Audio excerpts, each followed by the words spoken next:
శక్తి తైలాభిషేక ఆదివారపు ఆరాధన. సమయం ఉదయం 8:30 గంటల నుండి. స్థలం వైస్రాయ్ గార్డెన్స్, జుబ్లీ బస్టాండ్ ఎదురుగా, సికింద్రాబాద్. ప్రార్థనా శక్తి తైలాభిషేక ఆరాధన జనవరి 20 మంగళవారం. సమయం ఉదయం 10 గంటల నుండి. Sri convention hall, CR Reddy women's college, Vatluru, Eluru. Rajahmundry పరిసర ప్రాంత ప్రజలకు శుభవార్త. ప్రార్థనా శక్తి తైలాభిషేక ఆరాధన జనవరి 21 బుధవారం. సమయం ఉదయం 9 గంటల నుండి. స్థలం airport road, quarry market, Renuka apartment దగ్గర, రాజమండ్రి. యేసయ్య నామములో మీకు వందనాలు తెలియపరుస్తూ ఉన్నాను. ఈ దినం వరకు దేవుడు సిద్ధపరిచిన వాగ్దానాన్ని మనం స్వాధీనపరచుకుందాం. పరిశుద్ధ గ్రంథంలో నుండి యెషయా గ్రంథము 55వ అధ్యాయము 3వ వచనాన్ని మనం ధ్యానం చేసుకుందాం. యెషయా గ్రంథము 55వ అధ్యాయము 3వ వచనంలో 4వ లైన్ అండర్లైన్ చేసుకోండి. దావీదునకు చూపిన శాశ్వత కృపను మీకు చూపుదును. దావీదునకు చూపిన శాశ్వత కృపను మీకు చూపుదును. దేవునికి మహిమ కలుగును గాక. చిన్నవాడైన దావీదు శ్రమలలో, బాధలలో, చిన్ననాటి నుండి మనశ్శాంతి లేనటువంటి మనుషుడు దావీదు. ఆ దావీదు జీవితంలో దేవుడు చూపిన శాశ్వత కృప ఏంటంటే, గొర్రెలు మేపుకునేటువంటి ఆ దావీదుని ఎన్ని శ్రమలు, ఎన్ని రకాల శత్రుత్వాలు భయంకరంగా ఆయన మీదకి దాడి చేసినా ఎక్కడ ఆయనకి దేవుడిని కాపుదల తక్కువ కాకుండా ప్రతి విషయంలో అన్ని శ్రమలను, శోధనలను అధిగమించి ఇజ్రాయేలు దేశానికి ఆయన 2వ రాజుగా నియమించబడ్డాడు. తర్వాత దావీదు తర్వాత తన కుమారుడికి వారసత్వం వచ్చింది. తర్వాత తన కుమారుడు సొలొమోను దగ్గర నుంచి అలాగా తన కుమారుడు అలాగా ఈ రోజుకి కూడా దావీదు సంతానానికి సంబంధించిన వారే ఈ దినానికి అక్కడ ఏలుబడి చేసేవారుగా ఉన్నారు. ప్రియులరా, ఎన్నో వేల సంవత్సరాలు గడిచిపోయినా కానీ దేవుని మాట నిరర్ధకము కానేరలేదు. కానేరదంతే, ఎందుకంటే ఆయన సత్యమైన దేవుడు. ఈ దినము అలాంటి కృప, అలాంటి ప్రేమ దేవుడు నీ కుటుంబంలో, నీ బిడ్డ పక్షంగా ప్రభు చూపిస్తూ ఉన్నారు. దావీదుకు చూపిన శాశ్వత కృపను నేను నీకు చూపిస్తున్నాను. ఎంత మంచి మాట చూడండి, నేను చదువుతున్నాను చూడండి. దావీదుకు చూపిన శాశ్వత కృపను మీకు చూపుదును. దేవుడు నీ జీవితంలో శాశ్వతమైన కృప ఎలా ఉంటుందో మీరు చూడబోతూ ఉన్నారు. ఈరోజు వచ్చినటువంటి ఈ కొద్ది ఉపకారమే కాదు, బలమైన కార్యము మీ జీవితంలో దేవుడు జరిగించి ఎప్పటికీ మరలా మీరు డౌన్ కాకుండా ఒక మెట్టు నుండి ఒక మెట్టుకి ఎప్పుడు మీ కుటుంబం అధికారంలోనే ఉండేలాగున, ఆధిపత్యంలో ఉండేలాగున, అనేక మందికి సహాయం చేసే కుటుంబముగా, తలగానే మాట్లాడే రీతిలో దావీదు జీవితము ఆశీర్వాదకరంగా ఎలాగ అంచెలంచెలుగా ఎదిగి ఫలించాడో, ఆ జీవితము దీవెనకరంగా ఉన్నదో ఆ రీతిగా ఆయన శాశ్వత కృప మీకు దేవుడు చూపిస్తూ ఉన్నాడు. ఈ దినము ఈ పరిస్థితి ఏంటని అనుకుంటున్నావు కదా, అందుకే ప్రభు నీతో మాట్లాడుతూ ఉన్నారు. నీ చిన్న స్థితిని దేవుడు ఉన్నతంగా మార్చబోతూ ఉన్నాడు. నా బ్రతుకు చిన్నది, నా జీవితం ఇంతే కదా అని అనుకుంటున్నావేమో. నీ పట్ల ఆయనకున్న తలంపులు అత్యధికముగా ఉన్నాయి. మనసు పాడు చేసుకోవద్దు. గొప్ప విశ్వాసంతో నువ్వు నిలబడు. క్రీస్తునందు ఆత్మ సంబంధమైనటువంటి సత్య ప్రవర్తన కలిగి ముందుకు కొనసాగు. శుభప్రద నిరీక్షణ కోల్పోకుండా నువ్వు జీవించగలిగితే దేవుని యొక్క శాశ్వత కృప ఎలా ఉంటుందో ఒక ఎగ్జాంపుల్ చూపిస్తున్నాడు. దావీదుని జ్ఞాపకం చేసుకొని, దావీదు ఏం మాట్లాడాడంటే, యెహోవా నా కాపరి, నాకు లేమి కలుగుదని చెప్పాడు. దావీదు ఇంకా ఏం చెప్పాడంటే, ఆయన నన్ను జ్ఞాపకం చేసుకోవటానికి నేను ఏ పాటి వాడిని, దేవుడే నన్ను జ్ఞాపకం చేసుకున్నాడు. ఇన్ని కోట్ల మంది ప్రజలలో ఈ ప్రపంచంలో దేవుడు నిన్ను జ్ఞాపకం చేసుకుంటా ఉన్నాడు. చిన్నవాడైన దావీదుని ఎట్లా జ్ఞాపకం చేసుకున్నాడో నిన్ను కూడా దేవుడు జ్ఞాపకం చేసుకుంటా ఉన్నాడు. ఏడవబాకు, ఎందుకంటే దేవుని యొక్క కార్యములు నీ పట్ల జరగటానికి సిద్ధముగా ఉంది. ఎందుకు చనిపోవాలని అనుకుంటున్నావు? ఎందుకు మరణించాలనే నీకు నిర్ణయం వస్తూ ఉంది? వద్దు, దేవుడి దినాన్ని నీతోనే మాట్లాడుతూ ఉన్నాడు. బలమైన కార్యమును చూడబోతూ ఉన్నావు. మనసు పాడు చేసుకోకు. నేను నమ్మాను, నాకు మరలా నా జీవితం ఇలాగా అల్లరి పాలైపోతుందని అనుకుంటున్నావేమో. దేవుడు మరలా కొత్త చిగురు నీ జీవితంలో అనుగ్రహించబోతూ ఉన్నాడు. దావీదుకు చూపిన కృపలో శత్రుత్వం కలిగిన వారందరూ దావీదు దగ్గరకు వచ్చి క్షమించమని అడిగారు. దావీదు మరలా వాళ్ళందరినీ క్షమించి వాళ్ళందరినీ కూడా మరలా తన రాజ్యంలో చేర్చుకున్నాడు. నీవు కూడా నీ శత్రువులందరూ వచ్చి నిన్ను క్షమించమని అడుగుతారు. వారందరిని నువ్వు క్షమిస్తావు, వారందరూ నిన్ను కొనియాడుతారు, వారందరికీ నీవు అధికారిగా ఉంటావు. అటువంటి శాశ్వత కృప దేవుడు మీకు అనుగ్రహించుచున్నాడు. ఆత్మ మీకు తోడైండును గాక. ఆమెన్.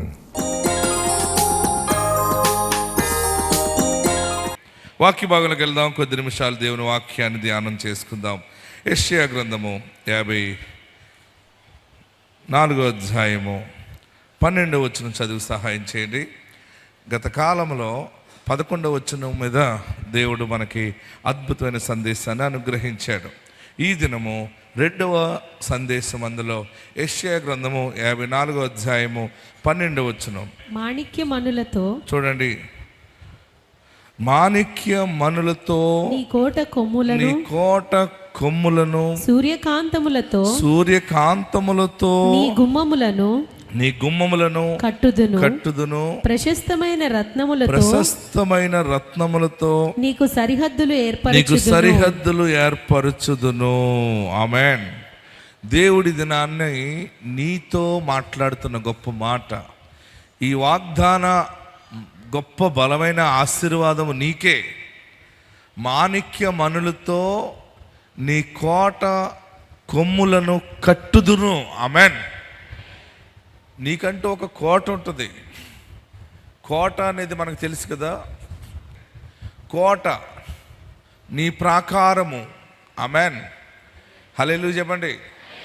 నీ ప్రాకారము, నీ సరౌండింగ్, నీకంటూ ఒకటి ఏర్పరచబడింది కదా, నీ రాజకోట. దాని యొక్క గుమ్మం మీద ఉంటుంది, కొమ్ము ఉంటుంది అనమాట. రాజులు కోట కడితే రాజగుమ్మం వేరుంటుంది, దానికి మిగిలిన వారు వచ్చేటువంటి గుమ్మాలు వేరుగా ఉంటాయి. అయితే అసలైంది మెయిన్ డోర్, దానికి కొమ్ము ఉంటుంది. ఏముంటుంది? కొమ్ము ఉంటుంది అనమాట. ఆ కొమ్ము చాలా ఒక ఉన్నతమైనటువంటి చెక్కుడుతో చెక్కుతారు దాన్ని. మాణిక్యమణులతో నీ కోట కొమ్ములను ఆయన కడుతున్నాడు. బాగా గుర్తుపెట్టుకో. అంటే మెయిన్ నీ కుటుంబ యజమానుడు సూచనగా ఉంది, నీ యజమానురాలకు సూచనగా ఉంది. నీ బిడ్డలు, నీ ఆస్తి దీవెనంతటికి దేవుడు అద్భుతముగా తిరిగి కడుతున్నాడు. ఆమేన్. హల్లెలూయా. దీని అర్థం డిక్షనరీలో చూస్తే రీబిల్డ్ అని ఇచ్చాడు ఆయన. ఏమని ఇచ్చాడు? తిరిగి కట్టబడుట. ఏమనిచ్చాడంటే అద్భుతంగా తిరిగి నీ కోట కొమ్ము కట్టబడుతుంది. అంటే ఇంతకుముందు ఆల్రెడీ కట్టబడింది ఇరిగిపోయి ఉండొచ్చు, అరిగిపోయి ఉండొచ్చు, పడిపోయి ఉండవచ్చు. అదంతా కూడా పాతబడిపోయి చరిత్రే మాసిపోయి ఉండొచ్చు. అంటే నీ కుటుంబము ఒకప్పుడు ఒక రీతిలో బతికుండొచ్చు, ఒక విధానముగా పేరు ప్రఖ్యాతులతో వెళ్ళుండవచ్చు. కానీ కొన్ని పరిస్థితులను బట్టి అంతా కూడా అట్రప్లాప్ అయిపోయి ఉండవచ్చు, అంతా పడిపోయి ఉన్నావేమో. మరలా ఈ దినము దేవుడు నీతో మాట్లాడుతున్నాడు. మరలా నీ కోట కొమ్ములను ఆయన తిరిగి కడతా ఉన్నాడు. నమ్మిన వారందరూ గట్టిగా చప్పటి కొట్టి ప్రభుని స్తుతించండి. కొమ్ము తలపైన ఉంటుంది. ఒక చోట అన్నాడు, నీ కొమ్మెత్తువాడు. ఆమేన్. నీ కొమ్మెత్తువాడు ఆయనే, నా కొమ్ము పైకెత్తువాడు ఆయనే అన్నాడు కీర్తనకారుడు. అంటే నీ గౌరవము మరలా నిలబడబోతా ఉంది. హల్లెలూయా. గట్టిగా హల్లెలూయా చెప్పండి. ఇంకా గట్టిగా హల్లెలూయా చెప్పండి. కొమ్ముని ఎలా కడుతున్నాడంటే అక్కడ రాశాడు, చదవండి. మాణిక్యమణులతో నీ కోట కొమ్ములను సూర్యకాంతములతో నీ గుమ్మములను కట్టుదును. సూర్యకాంతములతో అంటే అది గొప్ప బ్యూటీ, సౌందర్యమునికి సూచన. ఆమేన్. బలము. సూర్యకాంతములతో అంటే పాడైపోయిందా నీ బ్రతుకు, చెదిరిపోయిన నీ బ్రతుకు, నీ ఆస్తి, నీ జ్ఞానము, నీ బలము అన్ని కూడా, నీ తెలివితేటలు దేవుడు మరలా సౌందర్యముతో నీ కొమ్ములను, నీ బ్రతుకుని తిరిగి కడుతున్నాడు. ఈ మాట దేవుడు నాకే ఇచ్చాడని నువ్వు నమ్మితే గట్టిగా చేతులు పైకెత్తి చప్పట్లు కొట్టి హల్లెలూయా అని కేకలేయి. ఆమేన్ ఆమేన్ అని 7 మార్లు చెప్పు. దేవుడికి నాకు ఇచ్చిన గొప్ప మాట. మాణిక్య మణులతో నీ కోట కొమ్ములను, సూర్యకాంతములతో నీ గుమ్మములను కట్టుదును. దేవునికి మహిమ కలుగును గాక. హల్లెలూయా హల్లెలూయా హల్లెలూయా.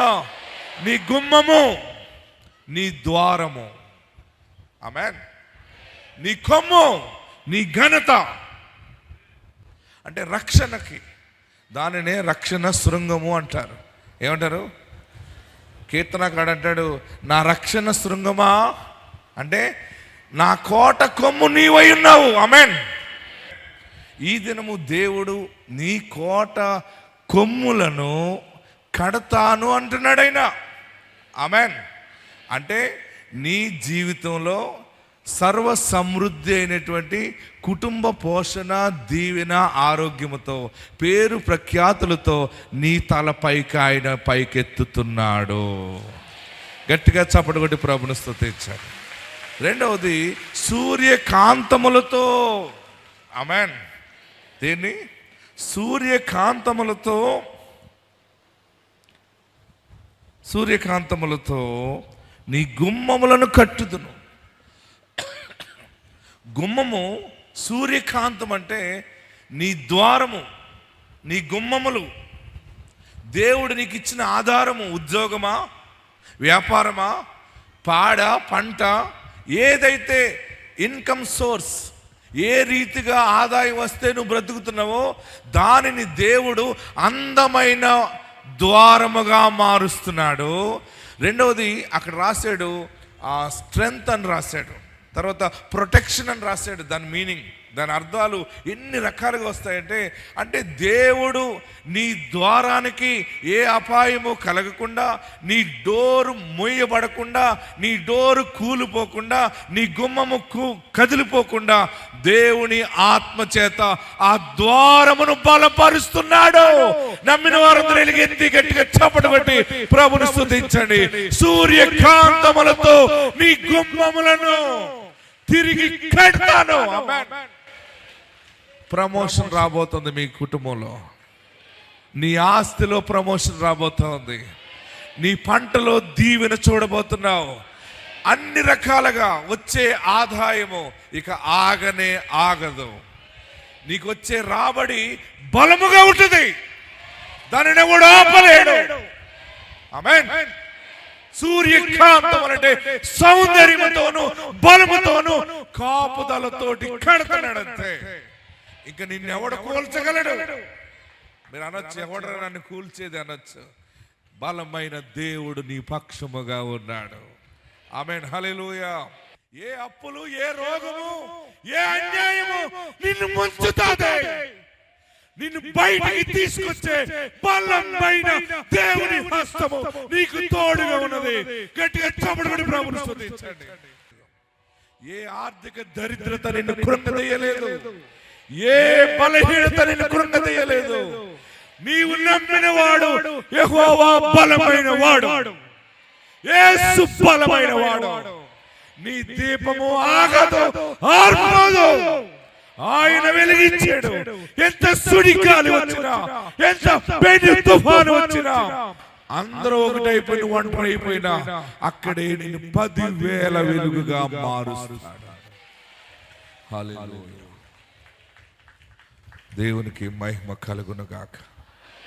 హల్లెలూయా. ఈసారి ఈ దినము మీరు అద్భుతమైన ఆశీర్వాదంతో వెళ్తున్నారు. మీతో నా మనసు వస్తుంది, దేవుని ఆత్మ మీతో వస్తుంది. మీ గుమ్మములు సూర్యకాంతములతో కట్టబడుతుంది. దాని యొక్క అర్థం ఏంటంటే సౌందర్యము, బలము, కాపుదల, ప్రొటెక్షన్. ఇంతవరకు సరైన ఆదాయం లేదని ఏడుస్తున్నావేమో, సరైన ఆ దారి లేదు, సరిపడట్లేదు. ఉద్యోగం ఉంటే బాగుండు, వ్యాపారం ఉంటే బాగుండు, వ్యవసాయం ఉంటే బాగుండు, ఏదో ఒకటి కలిసి వచ్చేది ఏది లేదు, అన్నీ పాడైపోతున్నాయి. ఇందులోకి వెళ్ళినా నష్టమే వస్తుంది, అన్నిట్లో లాభము లేదని ఏడుస్తున్నావు కదా. నిన్ను సూర్యకాంతములతో నీ ఆశీర్వాద ద్వారాన్ని తిరిగి కడుతున్నాడు ఆయన, తిరిగి రీబిల్డ్ చేస్తున్నాడు. ఆమేన్. ఆయన కట్టేవాడు. కూలిపోయిన నీ జీవితాన్ని, చెదిరిపోయిన నీ బ్రతుకుని మరలా కడతాడు ఆయన. నీ వ్యాపారంలో, నీ ఉద్యోగంలో, నీ చదువులో ఆగిపోయిన నీ స్టడీ కంటిన్యూ అవుతుంది.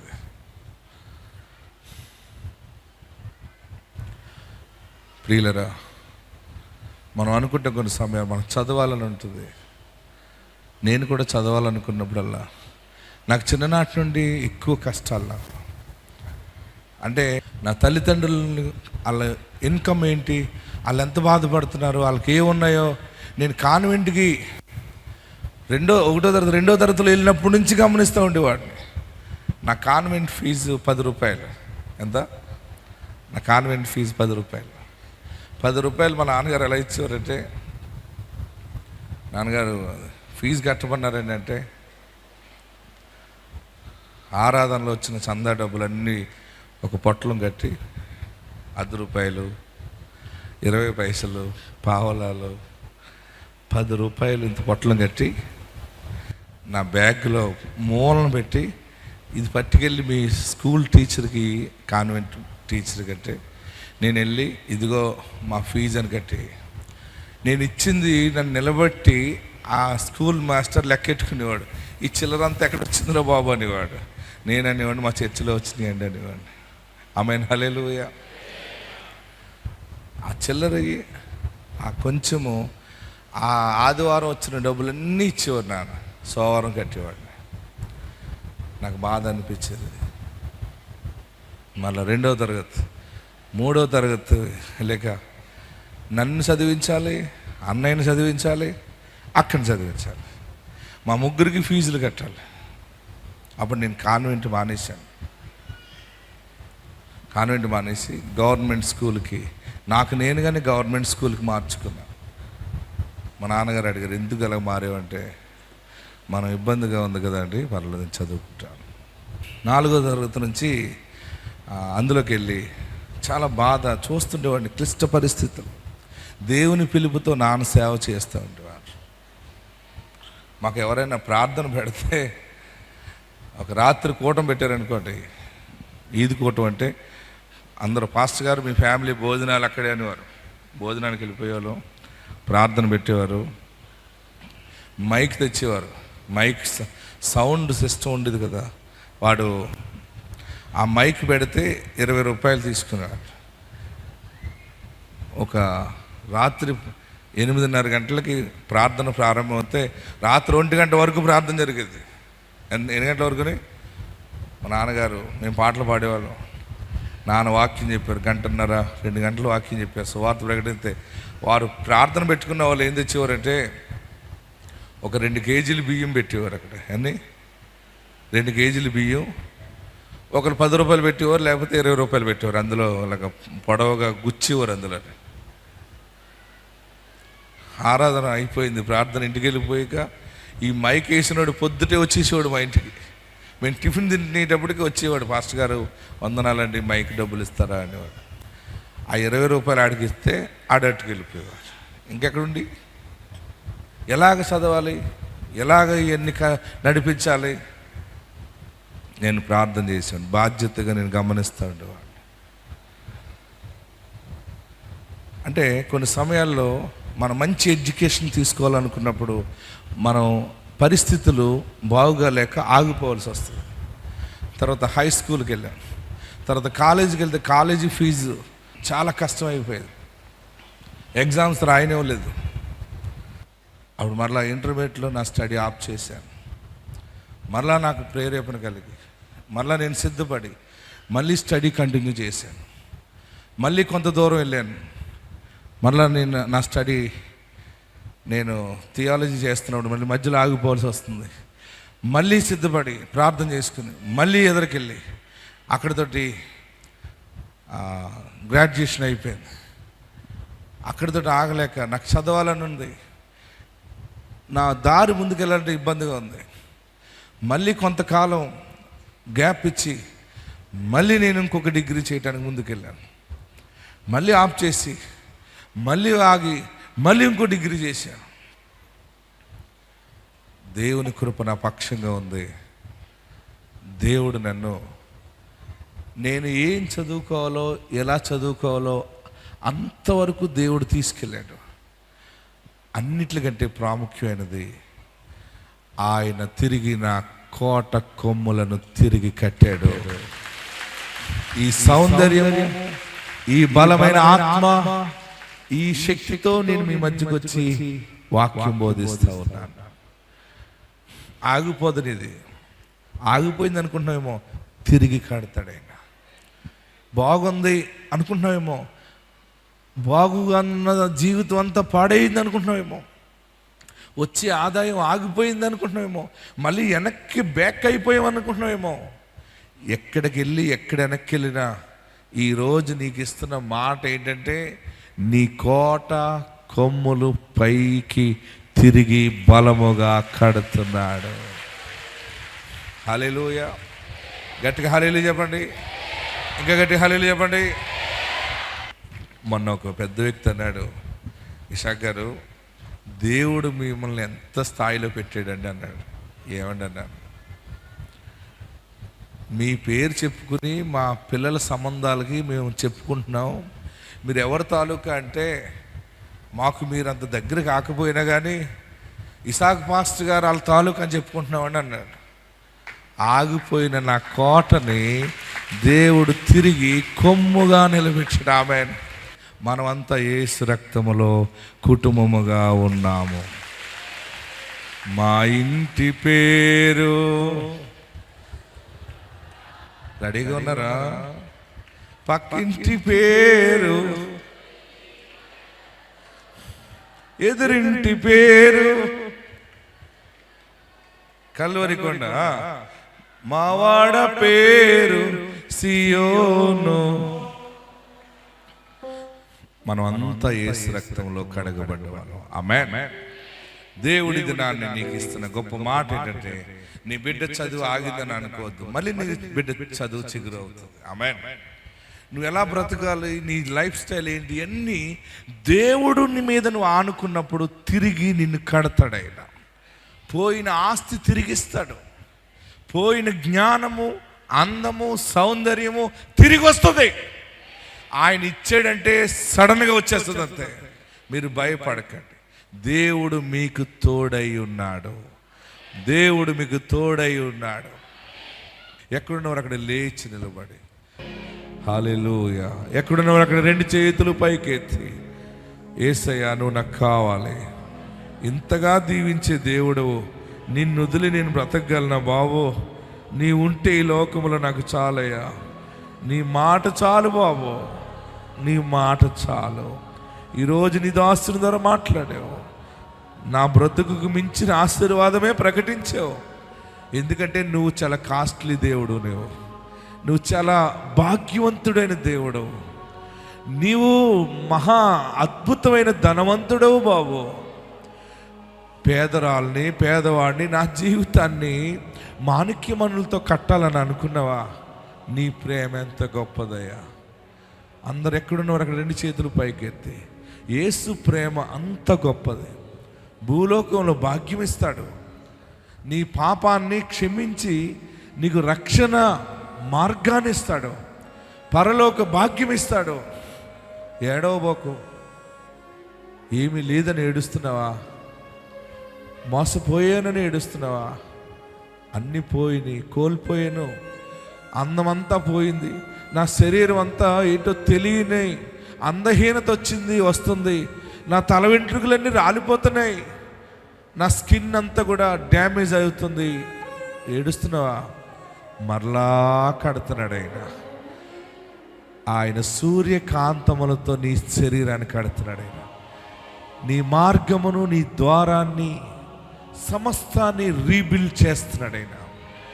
పోయిన ఆస్తి మరలా వస్తుంది, పోయిన అందం మళ్ళీ వస్తుంది.